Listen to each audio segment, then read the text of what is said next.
Здравейте, колеги от форума на Рено, аз съм Андрей Андреев и ще бъда вашия гид при смяна на накладки за Рено Клио. Така, когато свалим гумата, заедно с джантата, ще видим спирачния диск и спирачната ни система. За да свалим спирачната система ще са ни необходими ключ 12, по-скоро 13. Ще ни бъде необходим и ключ 19, с който ще задържаме ето тази контрагайка. От другата страна съответно се намира гайката, която трябва да развием. Преди да започнем работа, нещата трябва да изглеждат ето така. След което задържаме този ключ с ръка, а другият започваме да въртим, за да го отвием обратно на часовниковата стрелка.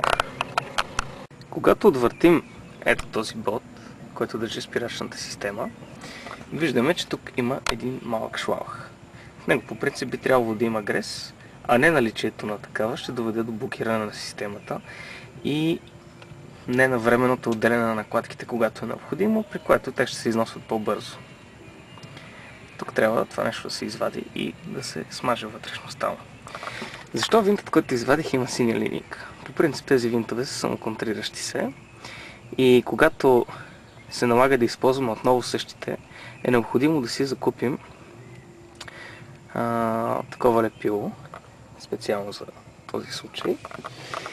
Но тъй като аз съм си купил накладки в Еродо, се оказа приятна изненада, че в комплекта имаше точно такива, ето ги, 4 броя винчета. Това, което забелязвам, е доста неприятно и е свързано с дърчикът ми за накладки, който, както прочетох и във форума, на много хора е срязан от предишен собственик. Ето виждате, срязане.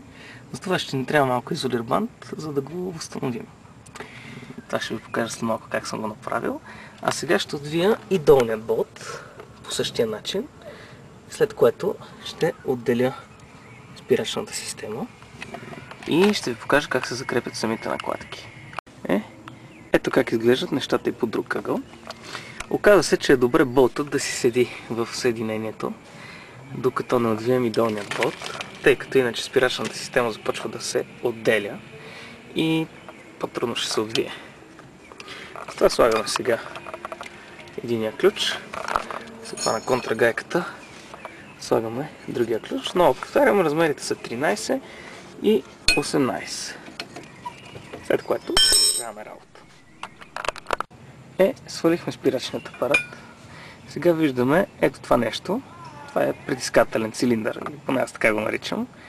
Но има такава функция. Идеята му е, когато натиснем спирачка, той да притисне накладките към спирачния диск. Така, за да може да влезнат по-новите накладки обаче, ще се наложи ето това нещо, да го притиснем назад. Това може да бъде извършено или на ръка, или по някакъв друг начин. Чувал съм, че има някакви специални клещи и някакъв специален инструмент. И нека да обърнем внимание на накладките.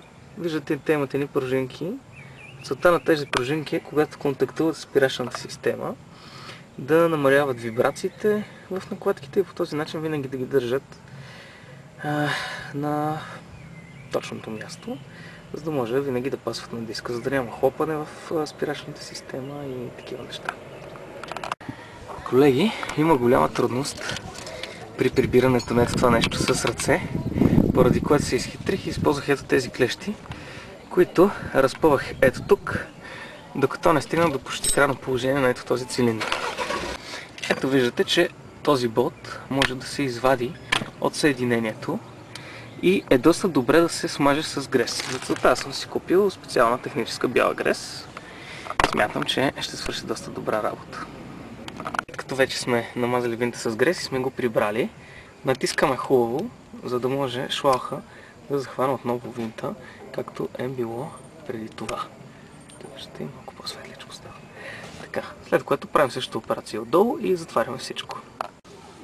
Друго, което направих е грубо да зачистя ето тези кантове, които всъщност ще влизат пружинките от новите накладки, а това са старите. Виждате, че по тях има феро, но също не ми спираха особено добре. Бяха леко позапекли. Вижте новите, за сравнение колко по-дебели са. 2 пъти.